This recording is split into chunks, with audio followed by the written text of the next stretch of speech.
नमामीशमीशाननिर्वाणरूपं विभुं व्यापकं ब्रह्मवेदस्वरूपम् अजं निर्गुणं निर्विकल्पं निरीहं चिदाकारमाकाशवासं भजेऽहं नमामीशमीशाननिर्वाणरूपं विभुं व्यापकं ब्रह्मवेदस्वरूपम्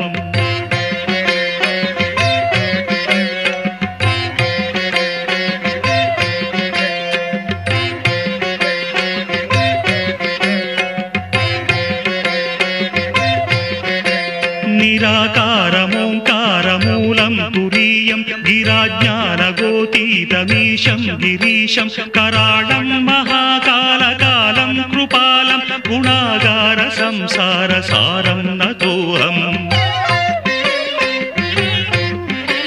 तुषाराद्रिसङ्काशगौरं गभीरं मनोभूतकोटिप्रभासी शरीरं स्फुरन्मौलिकल्लोलिनी चारुगङ्गा रसफालबालेन्दु कण्ठे भुजङ्गा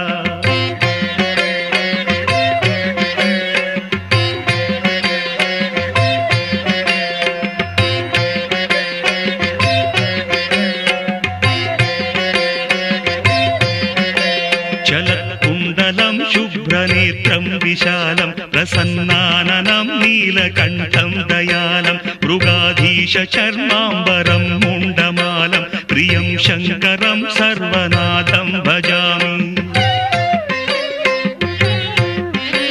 प्रचण्डं प्रकृष्टं प्रगल्भं परेशम् अखण्डं भजे भानुकोटिप्रकाशं त्रयीशूलनिर्मूलनं शूलपाणिं भजेऽहं भवानीपतिं भावगम्यम्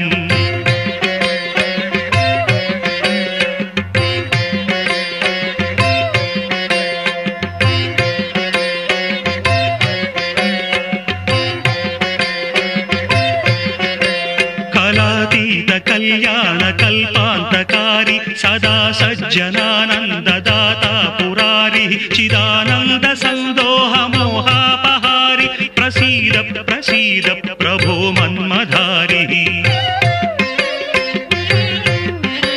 न यावत् उमानाथपादारविन्दं भजन्तीह लोके परे वानराणां न तावत् सुखं वापि सन्तापनाशं प्रसीद प्रभो सर्वभूताधिवास